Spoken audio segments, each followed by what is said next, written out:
Hello guys, study with engineering में आपका स्वागत है। बेसिकली आज से आपको इस चैनल में इलेक्ट्रिकल इंजीनियरिंग से रिलेटेड बहुत सारे टॉपिक्स हो गए, सब्जेक्ट हो गए, उसमें आपको लेक्चर्स मिलते जाएंगे। तो आज का हमारा जो टॉपिक है वो है electrical measurement and measuring instrument. तो बेसिकली ये चैनल में आपको इलेक्ट्रिकल इंजीनियरिंग या इंटरव्यूज़ में जो क्वेश्चन पूछे जाते हैं या आपको सेमेस्टर से रिलेटेड जो भी क्वेश्चंस रहते हैं सिलेबस से रिलेटेड, उसी जो टॉपिक्स में आपको लेक्चर मिलना स्टार्ट होगा। तो आज का जो टॉपिक है वो है electrical measurement and measuring instrument. तो इसमें हम क्या डिस्कस करेंगे कि जो इलेक्ट्रिकल इंजीनियरिंग में जो इंस्ट्रूमेंट यूज़ होते हैं, इलेक्ट्रिकल इंजीनियरिंग में जो इंस्ट्रूमेंट यूज़ होते हैं या किसी इलेक्ट्रिकल क्वांटिटी को या नॉन इलेक्ट्रिकल क्वांटिटी को कैसे मेज़र करते हैं, उसके बारे में थोड़ा इंट्रोडक्शन है। तो फिर जो हमारा पहला टॉपिक होगा वो होगा introduction of measuring system. Introduction of measuring system, तो इसके अंतर्गत हम किसी भी फिज़िकल क्वांटिटी या नॉन फिज़िकल क्वांटिटी को कैसे डील करना है, कैसे मेज़र करना है। जैसे एग्जांपल के लिए हो गया ये कोई सिस्टम है, तो फिर ये यहाँ बस एक फ़िज़िकल क्वांटिटी या नॉन फिज़िकल क्वांटिटी को एंटर करेंगे, फिर इसको कैसे मेज़र करेंगे उसके बारे में, और जो मेजरिंग सिस्टम का रिक्वायरमेंट क्यों है हमको, उसके बारे में डील करेंगे। और उसके बाद फिर मेजरिंग का जो क्लासिफिकेशन होता है, उसके बारे में डिस्कस करेंगे। जैसे और बहुत सारे जो इक्विपमेंट्स होते हैं उसके बारे में डिस्कस करेंगे। और एग्जांपल के लिए जैसे हो गया कुछ इंपॉर्टेंट पॉइंट्स भी होते हैं, जैसे एक्यूरेसी हो गया। एक्यूरेसी क्या होता है, सेंसिटिविटी ये क्या होता है, उसके बारे में डिस्कस करेंगे। तो ये हमारा जो पहला टॉपिक रहेगा वो रहेगा इंट्रोडक्शन ऑफ मेजरिंग सिस्टम।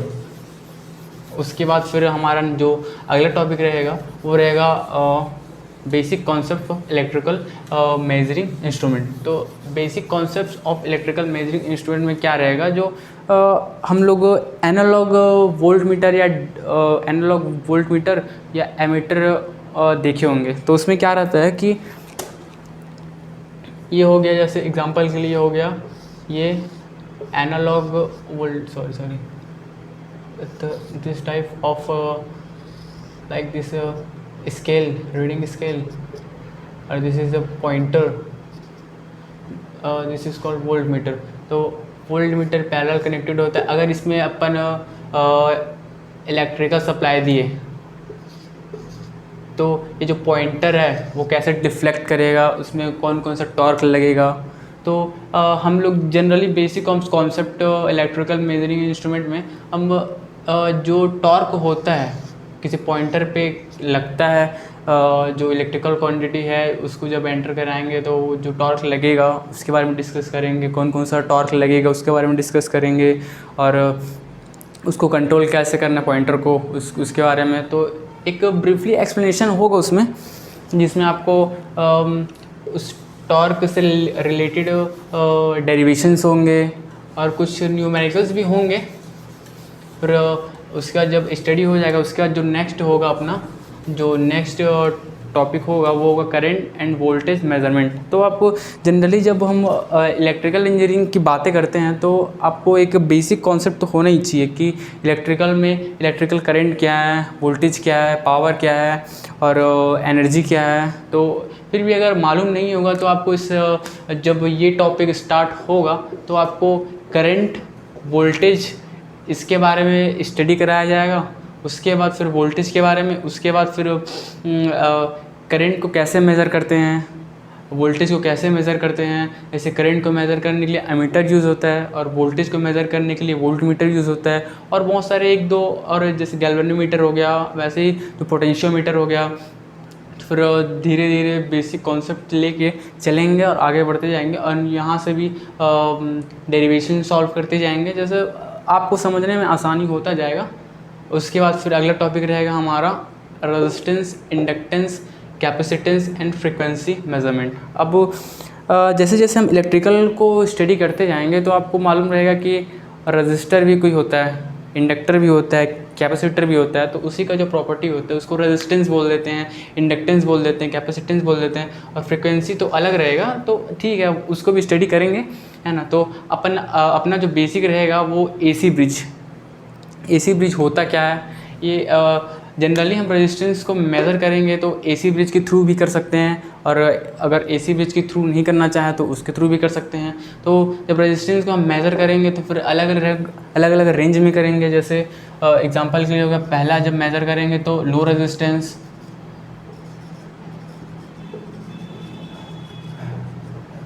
और दूसरा मेज़र करेंगे तो फिर मीडियम रेजिस्टेंस,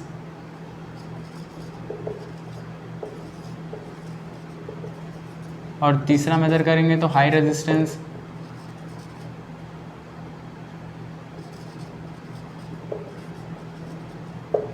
हाँ, तो जनरली लो रेजिस्टेंस क्या होता है, less than 1 ohm. Medium resistance क्या हो गया, 1 ohm to 100 ohm, and more than 100 this called high resistance. Then अगला जो रहेगा हमारा फ्रिक्वेंसी, तो फ्रिक्वेंसी भी मेज़र करना है हमको, क्योंकि फ्रिक्वेंसी सही है अपने जगह में, तो मेज़र करना ही पड़ेगा उसको। उसके बाद फिर अपना आ जाता है power measurement and energy measurement. तो इलेक्ट्रिकल में जो पावर होता है वोल्टेज और करंट का होता है, और energy with respect of time का होता है। फिर measurement of other electrical quantities, तो measurement of other electrical quantities में जो जो चीज़ें बच गई हैं, जो जो चीज़ें आपको और जानना चाहिए उसके बारे में आपको बताया जाएगा इसमें।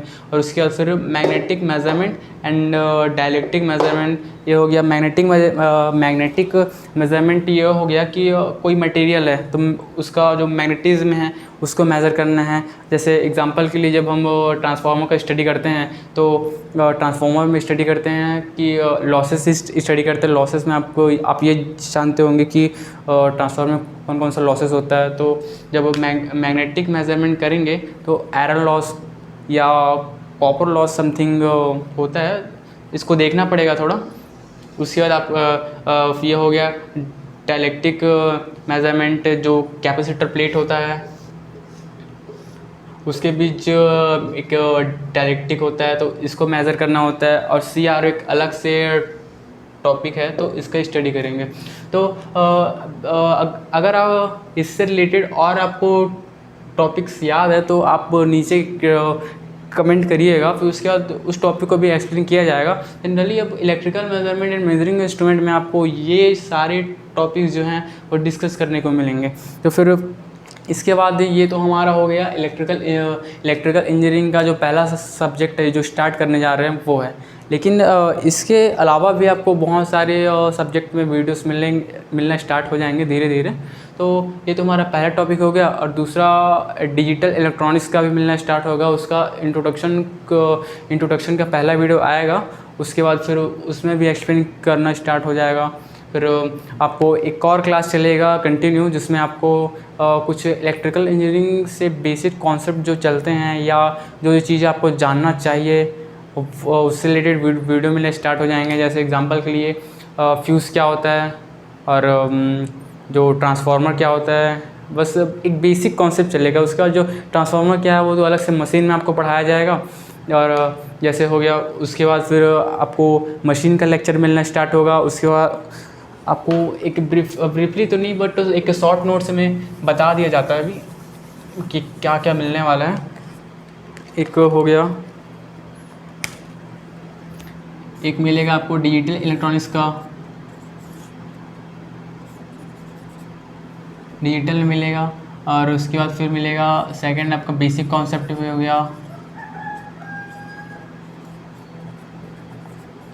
बेसिक कॉन्सेप्ट में क्या मिलेगा आपको, जैसे क्या बोलते हैं टेस्टर क्या होता है, तो उससे रिलेटेड जो भी नोट्स रहते हैं, उसका ऑपरेशन क्या होता है, कैसे कैसे वर्क करता है, उसका डायग्राम, उसके जो एक एक जो पार्ट्स होते हैं उनके नाम क्या होते हैं, ये हो गया।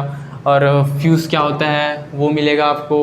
और सर्किट ब्रेकर क्या होता है ये मिलेगा आपको। और जनरली धीरे धीरे जो स्टैंडर्ड बढ़ाया जाएगा उसके बाद फिर आपको पावर ग्रिड तक ले जाएगा। उसके बाद फिर धीरे धीरे और कॉन्सेप्ट बिल्डअप करते जाएंगे। उसके बाद ये हो गया। उसके बाद आपको थर्ड लेक्चर मिलेगा, आपको मशीन का मिलेगा। मशीन का मिलेगा। मशीन में आपको ट्रांसफार्मर से स्टार्ट, पहले इंट्रोडक्शन में मटेरियल के बारे में स्टडी कराया जाएगा कि ट्रांसफार्मर या अदर जो स्टैटिक मशीन्स होते हैं या रोटेटिंग मशीन्स होते हैं उसमें कौन कौन से मटेरियल यूज़ होते हैं। जैसे एग्जांपल के लिए हो गया कंडक्टिंग मटेरियल, इंसुलेटिंग मटेरियल, ये सब चीज़ों के बारे में स्टडी कराया जाएगा। उसके बाद आपको ट्रांसफार्मर के बारे में स्टडी कराया जाएगा। उसके बाद फिर आपको पावर सिस्टम का स्टडी कराया जाएगा।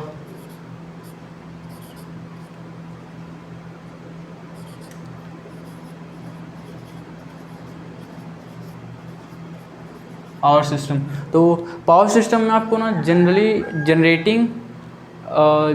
जनरेशन, ट्रांसमिशन, डिस्ट्रीब्यूशन, इसके बारे में स्टडी कराया जाएगा। जनरेशन क्या होता है, किसी पावर प्लांट से हम एनर्जी को जनरेट करते हैं, उसके बाद वहाँ से जो जनरेशन हो गया उसके बाद फिर उसको ट्रांसमिट करना है, उसके बाद उसको डिस्ट्रीब्यूशन करना है। तो बेसिकली अगर देखें तो पावर सिस्टम पावर सिस्टम और मशीन ये बहुत कोर सब्जेक्ट है और इम्पॉर्टेंट भी है बहुत ज़्यादा। तो आपको इसका एक अलग से लेक्चर मिलेगा और इसका भी अलग से, हर चीज़ का नया लेक्चर मिलता जाएगा धीरे धीरे। और अगर इसका मेजरिंग इंस्ट्रूमेंट का अगर बात करें तो आपको ईच लेक्चर 30 मिनट और 20 मिनट के बीच का मिलेगा। तो धीरे धीरे आप स्टडी करना चाहो तो कर सकते हो, बट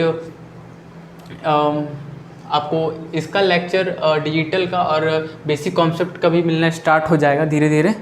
ओके, थैंक यू।